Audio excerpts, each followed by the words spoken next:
लतीफ़ साईं चयो त बंदी ॿिया करार असीं लोचूं लोह में मथे तन तरार सदा साभियणनि जी। तारीख़ में कुझु शख़्सियतूं कुझु किरदार एतिरो समाज खे ॾेई वेंदा आहिनि, जीअं तनवीर अब्बासीअ चयो त कुझु ॾेई वेंदासीं कुझु न खणी वेंदासीं, पूरा आहियूं ॾेई मेवो छणी वेंदासीं, हिकु बार त घोरे था वञूं सिर लेकिन आस ॿिए भेरे मरण लाइ खणी वेंदासीं। त ही उहे शख़्सियतूं हूंदियूं आहिनि, तारीख़ साज़ शख़्सियतूं थियनि थियूं, ही इदारा साज़ शख़्सियतूं थियनि थियूं, जिन जो मक़सदु तमामु नंढी उमिरि में हू ॻोल्हे वठंदा आहिनि त हुननि खे छा करिणो आहे, बेरब्त समाज खे रब्त में आणण जे लाइ हू पंहिंजी हड़ा बड़ा कोशिशूं कंदा आहिनि। ऐं पोइ हुननि जी कोशिश नंढड़ो ॿारियल ॿूटियो कॾहिं वण जो ॾेख ॾींदो आहे त कॾहिं सिंध ग्रेजुएट्स एसोसिएशन जे नाले में हिकु अहिड़ी तंज़ीम जुड़ी पवंदी आहे जो पूरे पाकिस्तान में उन जूं 100 शाख़ूं ठही वेंदियूं आहिनि ऐं असांखे पूरे मुल्क में उन जा तमामु घणा शयूं ऐं तमामु घणियूं पढ़ण लाइ शयूं मिलंदियूं त असां उनजो ग्राउंड रियलिटीज़ ते कमु ॾिसी सघूं था। त अॼु पाण जंहिं शख़्सियत सां हाज़िर थिया आहियूं उहा इदारा साज़ शख़्सियत आहे जेका कंहिं बि तारुफ़ जी मोहताज न आहे। डॉक्टर सुलेमान शेख साहब खे असां पंहिंजे हिन हमसरी अदबी निशस्त में भलीकार कयूं था, जंहिं तमामु घणा असां ते थोरा कया एहसान उन्हनि जा त हू पंहिंजा क़दम भरे असां वटि आया। ऐं कंहिं किताब में मूं पढ़ियो डॉक्टर सुलेमान साहब जे लाइ त लिखियो अथनि त जॾहिं डॉक्टर अदीब रिज़वी ऐं अब्दुल सत्तार ईदीअ जो नालो अचे थो त असां छो विसारे छॾींदा आहियूं त उते डॉक्टर सुलेमान शेख जो नालो छो नथो अचे, उते डॉक्टर सुलेमान शेख साहब जो तस्करो छो नथो थिए। त इहा ॻाल्हि बिल्कुलु दुरुस्त आहे त डॉक्टर साहब जो जेको ख़्वाबु हो, सपनो हो, उहो सिंध ऐं सिंधी माण्हुनि जे लाइ हो, उनजो सबबु मुमकिन आहे इहो बि हुजे। छो त मुंहिंजो इहो पंहिंजो ईमान आहे त जंहिं लतीफ़ खे पढ़ियो हूंदो ऐं हिन तारीख़ साज़ शख़्सियत खे मूं जॾहिं लतीफ़ खे पढ़ंदे ऐं ॿुधंदे ॾिठो आहे त हुनजे अखियुनि में ऐं माणिक्युनि में मूं ज़रूरु ॻोढ़ा ॾिठा हूंदा त जी लतीफ़ सां एतिरी उनसियत हूंदी उहो लतीफ़ जे ॿोलीअ जे माण्हुनि खे ऐं लतीफ़ खे कीअं छॾे सघे थो। सो अॼु पाण ॾाढियूं ख़ूबसूरत तारीख़ी ॻाल्हियूं कंदासीं हुन तारीख़ साज़ शख़्सियत सां डॉक्टर सुलेमान साहब खे वरी बि भलीकार। उन्हनि सां जेको पहिरियों ई सुवालु आहे उहो इहो आहे त सिंध ग्रेजुएट्स एसोसिएशन पहिरीं जेका हुननि शुरूआति कई हाला मां कई, हाला ग्रेजुएट्स एसोसिएशन, उन खां पोइ हुननि सिंध ग्रेजुएट्स एसोसिएशन ठाही, उन में हू केतिरा सफल थिया ऐं हीउ सॼो सफ़र उन्हनि जो कीअं रहियो ऐं अॼु हुननि खे इन बाबति जेके बि रिज़ल्ट्स मिलनि था उन ते हू केतिरा मुतमइन आहिनि। हीउ असांजो सफ़र 1968 में शुरू थियो जेको सिंध हाला ग्रेजुएट्स एसोसिएशन जे नाले में, ऐं हाला ग्रेजुएट एसोसिएशन उन जंहिं वक़्तु असां क़ाइमु कई उन वक़्तु असांजो वॾे में वॾो मसइलो इहो हो त हालनि में बॉइज़ कॉलेज ताईं तालीम हुई पर छोकिरियुनि जो प्राइमरी स्कूल बि कोन हो, ऐं इहो असां लाइ वॾो मसइलो हो त हाणे छोकिरियुनि खे किथे पढ़ाइजे। असांजूं छोकिरियूं प्राइमरी स्कूल में छोकिरनि सां गॾु पढ़ंदियूं हुयूं पर हाणे उहे अॻिते वधण जे लाइ हाई स्कूल में हुननि खे जॻह न मिली। पोइ हुन वक़्त जे हेडमास्टर जेको मुंहिंजो उस्तादु रहियो हो उनखे मूं गुज़ारिश कई त हिननि नियाणियुनि खे हिकिड़ो नंढिड़ो क्लास 2-4 नियाणियूं आहिनि उन्हनि खे तव्हां महिरबानी करे अकोमोडेट कयो। सो हुन चयो ठीकु आहे, इहो चङो कमु आहे, ॿारड़ियूं पढ़ी पवंदियूं, पंहिंजी प्राइमरी पास कयो अथनि, हाणे जेको सो सेकेंडरी में अचनि। कुझु वक़्त खां पोइ मुंहिंजे ख़्याल में साल मुश्किल सां थियो हूंदो त उस्ताद साहब मूं वटि आयो, मूंखे चईं त ॻाल्हि ॿुध, तो मूंसां कहिड़ो ज़ुल्म कयो आहे। मूं चयो साईं मां छा कयो आहे, मूं त तव्हांखे चयो त 2-3 नियाणियूं उन्हनि खे पढ़ायो। चई हा, हाणे उहे 100 छोरियूं थी वियूं आहिनि, हाणे 100 छोकिरियुनि खे न को उते मूं वटि वॉशरूम आहे उन्हनि जे लाइ, न को उन्हनि जे लाइ वेहण जो सिटिंग रूम आहे, 100 छोकिरियूं आऊं संभाले नथो सघां, ऐं स्कूल आहे कोन। मूं चयो साईं पोइ हाणे स्कूल लाइ कोशिशि करियूं था, अहिड़ी कहिड़ी ॻाल्हि आहे, महिनत कयूं था, बिस्मिल्लाह कयूं था। पोइ मूं ईअं मखदूम तालब मौला साहब सां मुलाक़ात कई ऐं असांजी तॾहिं हालात में जेका सा तंज़ीम हुई अंजुमन फ़रोग़ अदब हाला, पोइ उनखे असां कन्वर्ट करे हाला ग्रेजुएट्स एसोसिएशन कयो तालीमी, उहा अदबी इल्मी अदबी हुई। पोइ असां हुनखे तालीमी जमात बनायो ऐं मखदूम साहब खे चयोसीं साईं असांखे छोकिरियुनि जे स्कूल लाइ मदद कयो। हुन चयो तव्हांखे कहिड़ी मदद करिजी? असां चयो साईं पहिरीं त प्लाट हुजे ऐं पोइ सरकार खां असां पैसा वठी ठाराईंदासीं, गवर्नमेंट ठाराए ॾींदी। असां हिकिड़े प्लाट जी निशानदेही कई। उन प्लाट ते टाउन कमेटी एतिराज़ु कयो त हीउ कमर्शियल प्लाट आहे, मार्केट जे विच में आहे, असां हिते जेको पंहिंजी मार्केट ठाहींदासीं ऐं तव्हां स्कूल ठहण कोन ॾींदासीं। वरी असां पोइ मखदूम साहब वटि वियासीं त साईं हाणे हिननि जो चवणु हीअ आहे ऐं असां चाहियूं था त हिते इहो स्कूल जेको आहे सो सभिनी पाड़नि खे वेझो थींदो ऐं नियाणियूं आराम सां हिते पढ़ी सघनि। मखदूम साहब चयो त हाणे हीअं था कयूं त टाउन कमेटी मीटिंग ठाहियूं था ऐं तव्हां बचो, हुननि खे सभिनी खे आउं घुरायां। तॾहिं चेयरमैन जेको सो मखदूम अमीन फ़हीम साहब ऐं असांजो साईं ठीकु आहे। मीटिंग थी, मीटिंग में तिखायूं मठायूं थियूं जेके थींदियूं आहिनि। असीं नौजवान छोकिरा हुआसीं, हू असांजा बुज़ुर्ग हुआ, सीनियर हुआ। बहरहाल मूं पंहिंजो पॉइंट ऑफ व्यू रखियो ऐं पछाड़ीअ मखदूम साहब असां सभिनी खे चयो बाबा हाणे ॻाल्हि इहा आहे त मूं ॻाल्हियूं ॿुधियूं, हाणे आउं फ़ैसिलो थो करियां, तव्हां सभिनी खे मंज़ूरु आहे? असांजो साईं मंज़ूरु आहे, तव्हां वटि आया आहियो फ़ैसिले लाइ।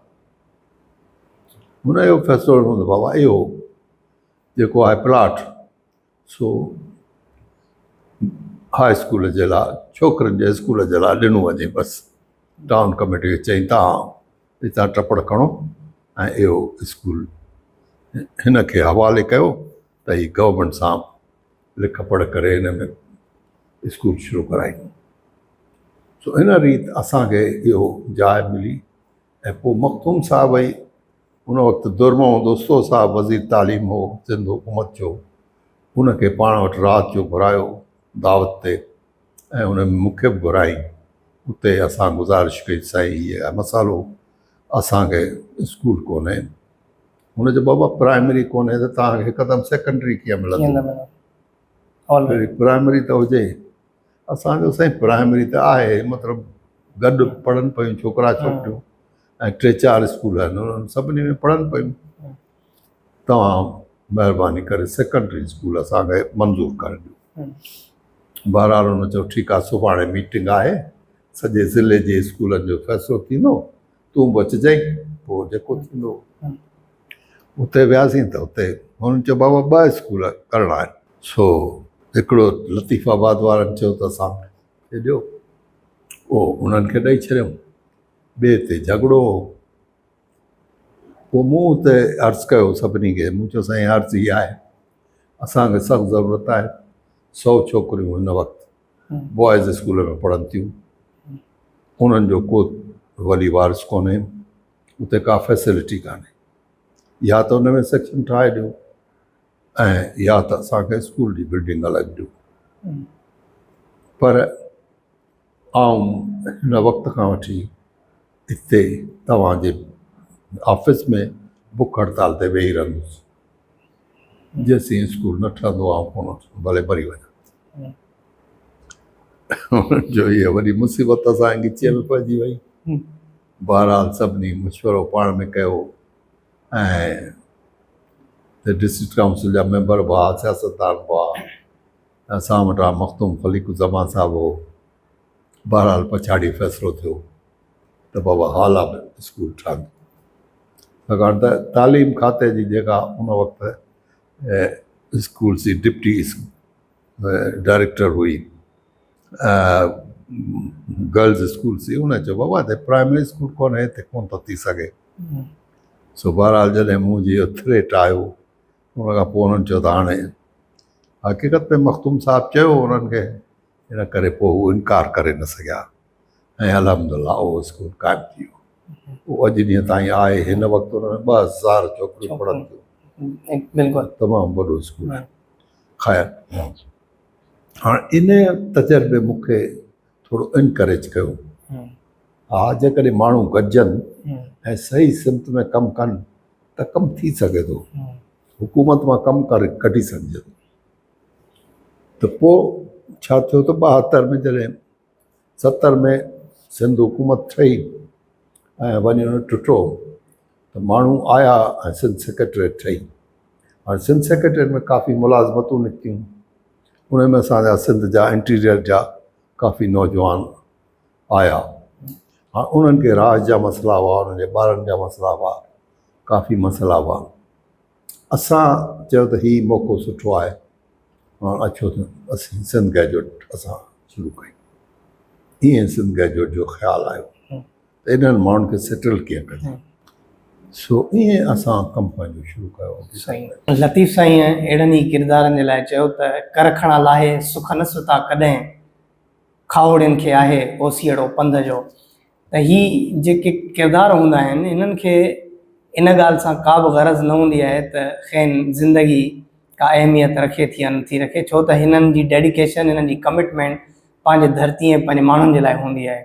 सो डॉक्टर साहब जॾहिं इहो पहिरियों स्टेप वरितो स्कूल जे नियाणियुनि जे लाइ ऐं जिते प्राइमरी स्कूल जो बि तसवुरु कोन हो उते उहो सेकेंडरी स्कूल जॾहिं ॾियाराए थो तॾहिं सिगा जो ख़्यालु अचे थो ऐं सिगा अॼु पूरे पाकिस्तान में तव्हां ॾिसंदव त 100+ हुन जूं ब्रांचिस थी चुकियूं आहिनि ऐं हुनजो कमु तव्हांखे इस्लामाबाद लाहौर खां वठी सिंध जे हर ज़िले में मिलंदो। सो हीअ जेके इदारा सां शख़्सियतूं थियनि थियूं हीअ सिर्फ़ु ईअं बाय चांस कोन्हनि के जो असां चऊं त हीअ को वन नाइट जो किस्सो आहे ऐं को ही हिकु ॾींहं जी जेका महिनत आहे या स्ट्रगल आहे उन में ईअं थियो। जेकॾहिं अगरि तव्हां वन यूनिट मूवमेंट ॾिसंदव शागिर्द मार्च तहरीक ॾिसंदव उन में बि तव्हांखे डॉक्टर साहब जो रोल नुमाया नज़र ईंदो ऐं किरदारु हुननि जो अॻियां अॻियां नज़र ईंदो। एतिरे ताईं जो मूं किताब में पढ़ियो त डॉक्टर साहब खे केॾांहुं कशाला बि कटणा पिया तंहिंजे करे शुरू में मूं लतीफ़ जो इहो ई शेर पढ़ियो त बंदी ॿिया करार असीं लोचूं लोह में मथे तन तरार सदा साबियड़नि जी त डॉक्टर साहब खां हाणे इहो ई पुछंदासीं त हुननि जो जेको वन यूनिट मूवमेंट में ऐं शागिर्द मार्च तहरीक में किरदारु रहियो उन खे थोरो असांखे असां सां शेयर कनि ऐं इहा नौजवाननि असांजे लाइ तमामु मशाले राह ऐं संगे मील जो किरदारु अदा कंदी। वन यूनिट जॾहिं ठहियो तॾहिं असां स्कूल में हुआसीं पोइ कॉलेज में अची वियासीं कॉलेज में मुंहिंजी मेडिकल कॉलेज में दाख़िला थी उन ज़माने में वन यूनिट जे करे लियाकत मेडिकल कॉलेज में असां वटि रुगो 60 सीटूं हुयूं ऐं उहो ओपन मेरिट ते हुयूं उहे सॼे वेस्ट पाकिस्तान जे लाइ हुयूं जेको अॼुकल्ह पाकिस्तान ऐं उन में सॼे जेको थियो असांजे 60 सीटुनि में असांखे कॉम्पीट करिणो हो ख़ैर ॿी क़िस्मत सुठी हुई अलाह साईं जी महिरबानी सां आऊं उन्हनि 60 माण्हुनि में चूंडिजी वियुसि ऐं मेडिकल कॉलेज में दाख़िल थियुसि। मेडिकल कॉलेज में दाख़िल थियण खां पोइ मेडिकल कॉलेज में असां सिंधी शागिर्दनि जो तइदादु तमामु थोरो इन करे यूनियन जे एक्टिविटीज़ में रांदियुनि में ॿियनि मसाइलनि में असांखे नज़रअंदाज़ कयो वेंदो। हालांकि स्कूल कॉलेज असांजे जामशोरे में हो हैदराबाद में हो पर बिल्डिंग ठही पई जामशोरे में हॉस्टलूं असांजे जामशोरे में त इहे ॻाल्हियुनि जे करे मूं सोचियो त असांखे यूनियन में सरगर्म थियणु खपे स्टूडेंट्स यूनियन में तॾहिं स्टूडेंट यूनियन हूंदी हुयूं ऐं मूं 1963 में वाइस प्रेसिडेंट लाइ कॉन्टेस्ट कयो। ज़ाहिर आहे असीं थोरा हुआसीं अनऑर्गनाइज़्ड हुआसीं किरी पियासीं मसलो कोन्हे। 64 में वरी बीठुसि ऐं 64 में जनरल सेक्रेटरी लाइ बीठुसि पर उन साल थोरो होमवर्क कयो असां हिकिड़ो त सभु जेके बि असांजा हमदर्द साथी हुआ उन्हनि जी असां लिस्टूं ठाहियूं क्लास वाइज़। ॿी ॻाल्हि त उन्हनि सभिनी मां माण्हू जेके एक्टिव ॿ टे दोस्त हुआ उन्हनि जी हिकिड़ी कमेटी ठाहीसीं जेका फ़ैसिलो करे त कहिड़ियुनि पोज़ीशन ते कहिड़ा माण्हू बीहारजनि इलेक्शन में सो वठिजे न वठिजे। सिचुएशन इहा हुई त घटिताई में हुजण जे करे असां सोचियो त हाणे ईअं कयूं त असां हर कंहिं सीट लाइ बीहारियूं, मगर पोइ जिते जिते फ़ाइदो नज़र अचे उते माण्हू जेको सो पंहिंजो विथड्रा कयूं त जीअं कंहिं ख़ासि पोज़ीशन ते असांजो माण्हू खटे वञे। असां प्रेसिडेंट खां वठी मैगज़ीन सेक्रेटरी ताईं सभिनी ते माण्हू बीहारिजे। ठीकु साईं। जॾहिं इलेक्शन जी एक्टिविटी शुरू थी, ॿी पार्टी छा कयो, जो उन्हनि जा बि ॿ ग्रुप थी विया ऐं उन्हनि मां को बि असां वटि इन चवण लाइ कोन आयो त असां सां ठाव कयो। असां चवंदा हाणे त माना असांखे अकेले विढ़णो पवंदो। हुननि पंहिंजा पंहिंजा कैंडिडेट बीहारिया, असां पंहिंजो कैंडिडेट बीहारिया ऐं आउं उन में जनरल सेक्रेटरी लाइ बीठुसि ऐं असांजो बलूचिस्तान जो हिकिड़ो दोस्त हो, उहो सदर लाइ बीहारियोसीं। पर असां सभिनी पोज़ीशन्स ते माण्हू बीहारिया। असांखे रुगो सपोर्ट मिली गवर्नमेंट कॉलेज हैदराबाद मां जेके पढ़ी आया हुआ, उन में हैदराबाद जा असांजा उर्दू स्पीकिंग दोस्त हुआ, उहे असां सां गॾु पढ़ंदा हुआ, इन करे उहे असां सां गॾु हुआ त उहे उन्हनि जो चङो ख़ासो तादादु हो। असां इन नमूने सां, पर इहे सभु मिलायूं तॾहिं बि असीं घटि हुआसीं। ख़ैर इलेक्शन थी। तव्हांखे तजुब थींदो त ॿधीअ जो साहब हू सभिनी खे चयो त केरु कंहिंखे बि वोट न ॾींदो, सिर्फ़ु उहो उन्हनि खे वोट ॾींदो जेको असां चवंदासीं, इहो तव्हां वाइदो कयो।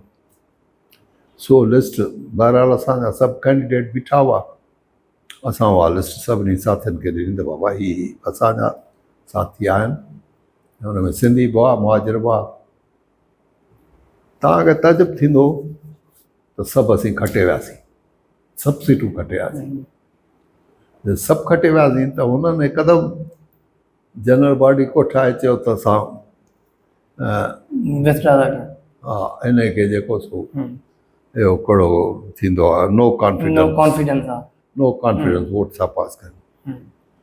मूं चयो ठीकु आहे, ऐं वियुसि हुननि जे मीटिंग में। मूं चयो बिल्कुलु सही आहे, ऐं चैलेंज क़बूल करण लाइ तयारु आहियां। तव्हां नो कॉन्फिडेंस वोट ठाहे खणी अचो ऐं जनरल बॉडी मीटिंग करायो, ऐं फेस करण लाइ तयारु आहियां। मज़े जी ॻाल्हि त हू कोन आया, नो कॉन्फिडेंस थियो ई न। नतीजे तौरु असां पंहिंजो कमु शुरू करे छॾियो। असांजो कमु शुरू कयो त असांखे काफ़ी रिस्पॉन्स मिलियो। उस्तादनि बि सभु एनकरेज कयो त भई नई टीम आई आहे। उन वक़्तु कर्नल नजीब साहिबु नओं प्रिंसिपल थी आयो। असां हुनखे चयो साईं असां कॉलेज खे ठाहिणु चाहियूं था, हीअ असांजे धरती ते कॉलेज आहे, असीं हिन जी अपग्रेडेशन करूं था, असां हिन मां पैसा कोन खाईंदासीं ऐं असां तव्हांखे कमु करे ॾेखारींदा। सो बहरहाल असां हिकु ॿ फंक्शन कयो जंहिंमें हुन ॾिठियूं, असांजा रिज़ल्ट ॾिठा, ॾाढो ख़ुशि थियो। कुझु महीननि खां पोइ हुन हिकिड़ो फ़ैसिलो वरितो त हाणे जेके शहर में छोकिरा रहनि था से हॉस्टल में रहंदा। हाणे को बि मेडिकल जो छोकिरो पंहिंजे घर में न रहंदो। ऐं हुन में छोकिरा छोकिरियूं हुआ सिंधी मुहाजिर असांजा जेके हैदराबाद जे शहर जा हुआ, से पंहिंजे घरनि में रहंदा हुआ। हाणे उन्हनि खे चयूं बाबा इन्हनि खे बसनि में जॻह न ॾियो। उहे SRTC बसनि में वञणु लॻा, गैर सरकारी बसुनि में वञणु लॻा। उन लाइ वॾी तकलीफ़ पैदा थी। मूं वञी चयोमांसि मुंहिंजो साईं हीउ ठीकु तरीक़ो कोन्हे, तव्हां ईअं न कयो। मूंखे चई न इहो मूंखे करिणो आहे ऐं तूं जेकॾहिं चई थो माना तूं दुश्मन आहीं हिन कॉलेज जो, तूं हाणे मुंहिंजो दोस्त न रहियो। पोइ साईं ताईं छा बि चओ, पर मुंहिंजी गुज़ारिश आहे त ईअं न कयो। ख़ैर हिन इहो कयो। असांखे मजबूरन हड़ताल करणी पई। हड़ताल करणी पई त लियाकत मेडिकल कॉलेज जे तारीख़ में पहिरीं हड़ताल थी ऐं एॾी एब्सोल्यूट हड़ताल थी जेके असांजा मुखालिफ़ हुआ उहे परेशान थी विया। केरु क्लासिस में कोन थिए आयो। बहरहाल डिस्ट्रिक्ट एडमिनिस्ट्रेशन आई हेॾां होॾां वॾो कमु थियो। पछाड़ीअ में जेको डिप्टी कमिश्नर हो दादू जो, उन पंहिंजो SDM मोकिलियो, उन अची ठा करायो। उन में असांजा शर्त मंज़ूर कया विया। मूं चयो ईअं न, लिखत में लिखो, तव्हां बि सही करियो, प्रिंसिपाल बि सही करियो, पोइ असां विथड्रा कंदासीं। असां त बुख हड़ताल ते वेही विया छोकिरा। बहरहाल इहो थी वियो, सॼो कमु सही थी वियो, कमु ठीकु थियो। ख़ुदा जी कुदरत वरी हाणे इहो 64 जो साल, 65 में लड़ाई लॻी वई त लड़ाई पाकिस्तान हिंदुस्तान जी थी। इन जो फ़ाइदो वठी कर्नल साहब यूनियन ते पाबंदी विझी छॾी ऐं वरी पंहिंजो साॻियो रिंकट शुरू कयो। ऐं हुन चयो त जेके पोज़ीशन होल्डर्स आहिनि उन्हनि जी यूनियन ठाहे छॾी, पंहिंजा हैंड पिक्ड। असां हिन ते एक्शन कमेटी ठाही, ऐं हाणे फाइनल ईयर में हुउसि। मूंखे मजबूरन एक्शन कमेटी जो चेयरमैन थियणो पियो। ऐं ईअं असांजी हिकिड़ी नओं जहिड़ो शुरू थी, उहो ख़तरनाक जहिड़ो थियो।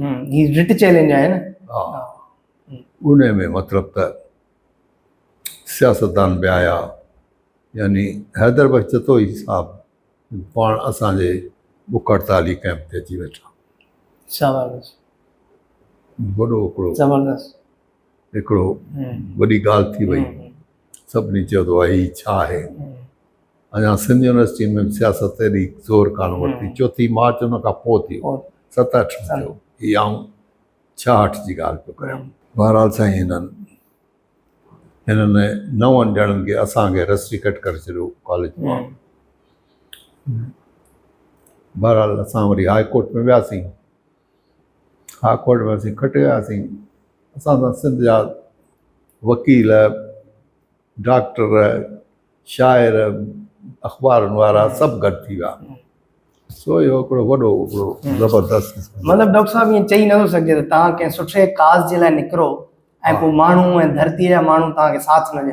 हा, न ॾिसो न, जे तव्हां पुरखुलूस आहियो ऐं तव्हां पंहिंजे मक़सद सां मक़सद था रखो, असांजो कंहिंसां ॿियो को मक़सदु कोन्हे।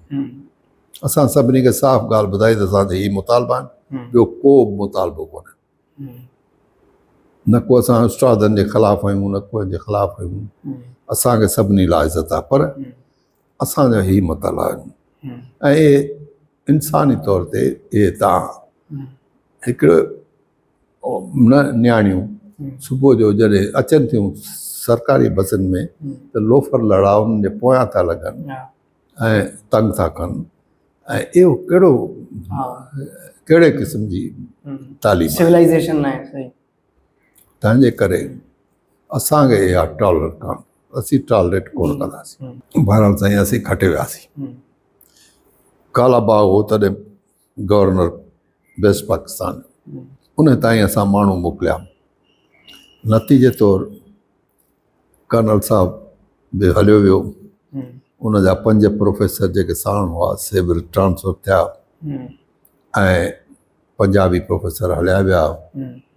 नतीजे तौरु हिकिड़ी मठार थी वई त हीअ छा थियो, जेका कंहिंखे उमेद कान हुई त ईअं थींदो।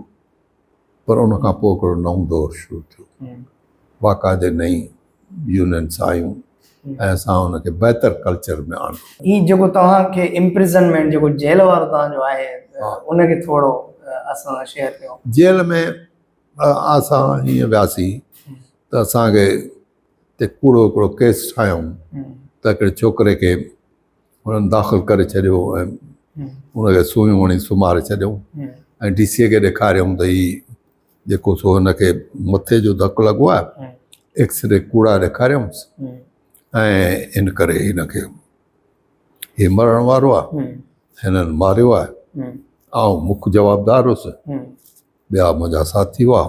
सो असांखे विधऊं कोटड़ी लॉकअप में।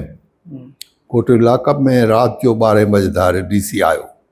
DC तमामु भलो माण्हू हुन ज़माने में, पठाणो आसिफ वसीउद्दीन वर्दक साहिबु उहो आयो उन मूंखे चयो त मूंखे उमेदु कान हुई त तव्हां एॾो वॾो क्राइम कंदव असांजो असां कहिड़ो क्राइम कयो मूंखे असांखे त ख़बर ई कान्हे त छो ॿधो अथनि चई त हिनखे मारियो आहे तव्हां मूं चयो हिकिड़ो त असां हुनखे मारियो कोन ॿियो त तव्हां जेके वाक़िया बयानु कया आहिनि उहे वाक़िया फिट कोन था थियनि ऐं तव्हां पाण चओ था त वकालत पास आहियो तव्हां खां ॿ टे सुवाल थो पुछे फाइनल ईयर जो स्टूडेंट आहियां ऐं असांजो सब्जेक्ट हो ज्यूरिस्प्रूडेंस जंहिंमें इहो कमु थींदो आहे सो मूं हुन खां ॿ टे सुवाल पुछिया हैरान थी वियो मूंखे चई तोखे ॾाढी अचे थी ज्यूरिस मूं चयो साईं ॻाल्हि ॿुधो पढ़ाकू शागिर्द आहियां लीडर ज़रूरु आहियां पर पढ़ियो बि आहियां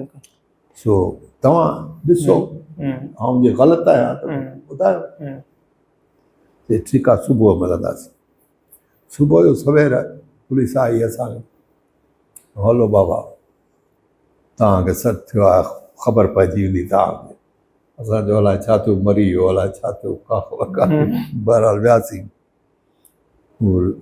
रेस्ट हाउस में ठहियलु हो कोटड़ी में उते घुराई असांखे वियासीं असांखे चई त मुबारक हुजे तव्हां सही आहियो हुन मूंसां कूड़ ॻाल्हायो एक्सरे ग़लति हुआ सुयूं हुन पेथिडीन पे लॻायूं ऐं हथ सां छोरे खे मारण जी कोशिशि पिया कयूं ऐं तमामु सुठो थियो हुनजी जान बचाई आहे हाणे आउं तव्हां सां गॾु आहियां मुंहिंजी नौकिरी वञे हली आउं पठाण जो पुटु आहियां तव्हां जहिड़ा कोर्ट में आउं तव्हांजो एविडेंस आहियां केस दाख़िल थी चुको आहे उन में ज़मानत तव्हांजी कंदी सेशन्स कोर्ट इन करे तव्हांखे दादू शिफ्ट कंदासीं सो हिन दाढ़ी वाड़ी लाहियो नाश्तो कयो कपिड़ा बदिलायो माण्हू थियो तव्हांखे आउं दादू वठी वञा पाण सां गॾु पुलिस तव्हांखे तंग अहिड़े नमूने सां मतिलबु त पोइ इहो किस्सो जेको आहे बिफोर 1 यूनिट आहे 1 यूनिट में न ही 1 यूनिट में आहे 1 यूनिट जे दौरान थियो ठीकु आहे न इहो सॼो 1 यूनिट जे दौरान थियो ऐं उन में सॼी ॻाल्हि पछाड़ी सॼे वेस्ट पाकिस्तान ताईं उभरी जंहिंजो इहो नतीजो निकितो त इहे सभु माण्हू ॾोही करार ॾिना विया ऐं उहे हलिया विया ऐं असां अॼु डॉक्टर बि थियासीं सभु कुझु थियासीं ऐं पास पंहिंजो 66 में मूं पंहिंजी ग्रेजुएशन मुकमल ॿियो एजाज़ कुरैशी साहब तव्हां ते किताबु लिखियो आहे मुख़्तलिफ़ मज़मून कंपाइल कया आहिनि उन में एजाज़ कुरैशी साहब जेके तव्हांजूं मुलाक़ातूं आहिनि शेख मुजीबुर रहमान सां उहे कुझु मुकमल तौर ते असांखे नथियूं मिलनि उहे थोरो तव्हां मूंखे ॿुधाइजो त उहे कहिड़े क़िस्म जूं हुयूं शेख मुजीबुर रहमान सां तव्हांजी मुलाक़ात शेख मुजीबुर रहमान सां मुंहिंजी का मुलाक़ात कान थी अच्छा हा शेख मुजीबुर रहमान सां कान थी पर इहा ॻाल्हि सही आहे त असां एंटी 1 यूनिट मूवमेंट पे बाक़ाइदे किरदारु अदा कयो ऐं छाकाणि असां हिकु दफ़ो अची वियासीं स्टूडेंट पॉलिटिक्स में त पोइ सियासत ते वकूरे में अची वियासीं पर इहा ॻाल्हि आहे त जॾहिं 4 मार्च थी 4 मार्च वारा सभु साथी जेके हुआ से बि मूंसां दोस्त हुआ ऐं मूंसां उन्हनि जा मशवरा हुआ ऐं सॼी प्लैनिंग जेका हुई सा इहा कान हुई पर इनखे हुन रंग ॾिनो मसरूर हसन खां छाकाणि मसरूर हसन असां वारे केस में ऐं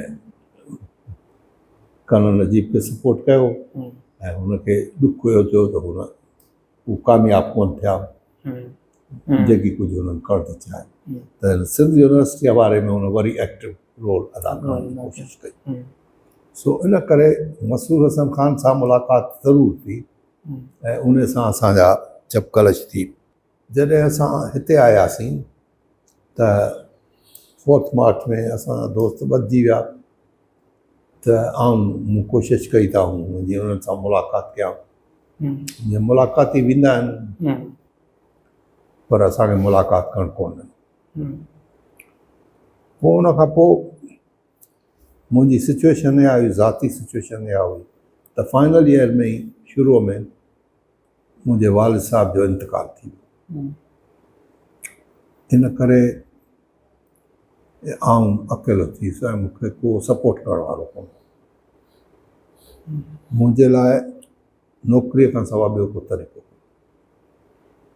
ऐं सिद्ध सूं सियासत में कोन पियो वञी सघियसि।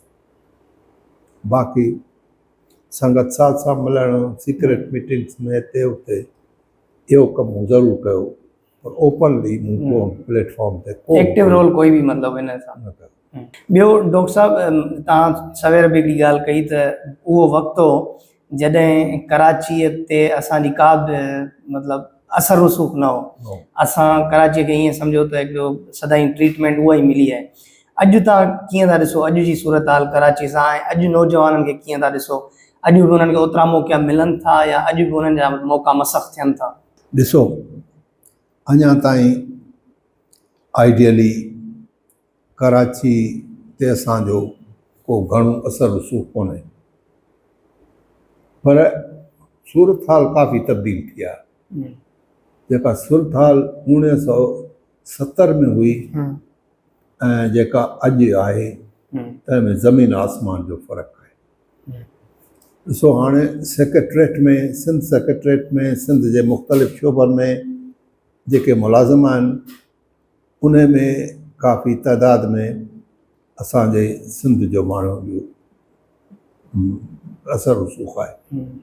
तालीमी इदारनि में, कराची यूनिवर्सिटी में, सभु प्राइवेट यूनिवर्सिटियूं अची वियूं आहिनि ऐं हाणे त खुली वियो आहे दुनिया, ऐं उन में असांजो नौजवान त उनखे पुल ठाहे इदारनि खे दुनिया जे मुख़्तलिफ़ मुल्कनि ताईं पहुची वियो आहे।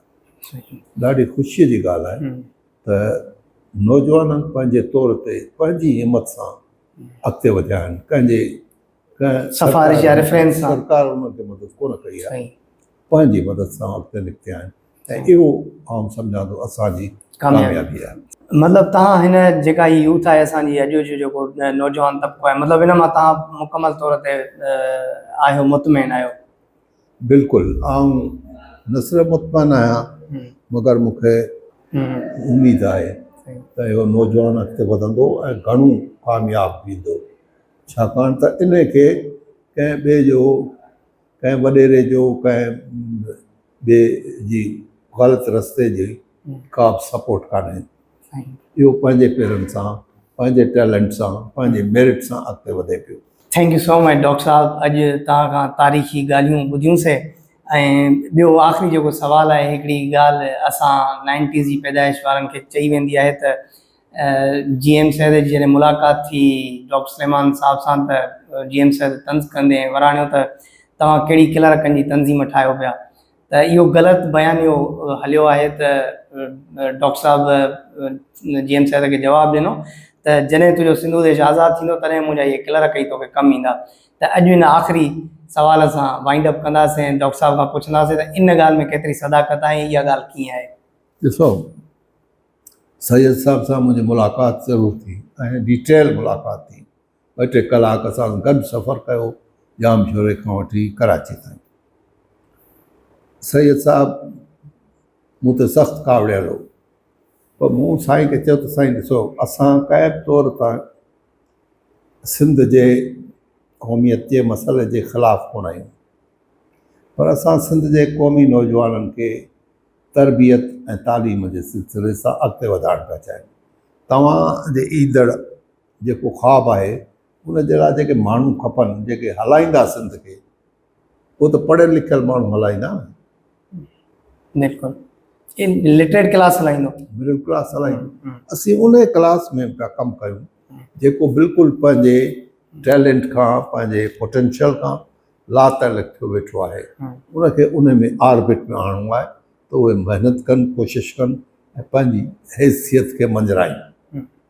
ऐं हींअर ॾिसो त हुननि पंहिंजी हैसियत मंझराइणु शुरू कई आहे।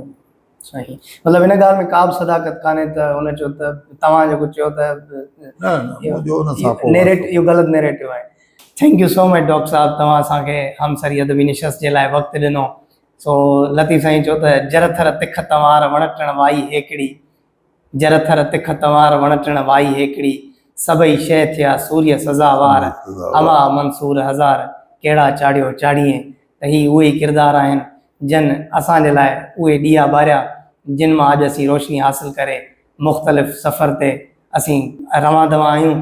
ऐं उन खां अलावा मां चवंदो आहियां त असीं 90s जी पैदाइश जा बदनसीब माण्हू न आहियूं। उन जे करे भले जो असां GM सैद न ॾिठो, शेख मुजीब रहमान न ॾिठो, ज़ुल्फ़िकार अली भुट्टो न ॾिठो, शेख अयाज़ न ॾिठो, पर असां वटि डॉक्टर सुलेमान शेख बि आहे, त असां वटि यूसुफ शाहीन जहिड़ा माण्हू बि आहिनि। त असांजे लाइ इन खां वधीक क़ाबिल फ़ख़्रु जहिड़ी का बि ॻाल्हि कोन्हे, क़ाबिल रश्क जहिड़ी ॻाल्हि का बि नथी थी सघे। तव्हां सभिनि जी वॾी महिरबानी। हाज़िर थींदासीं ॿिए दफ़े कंहिं ॿिए महिमान सां, कंहिं ॿिए किताब सां।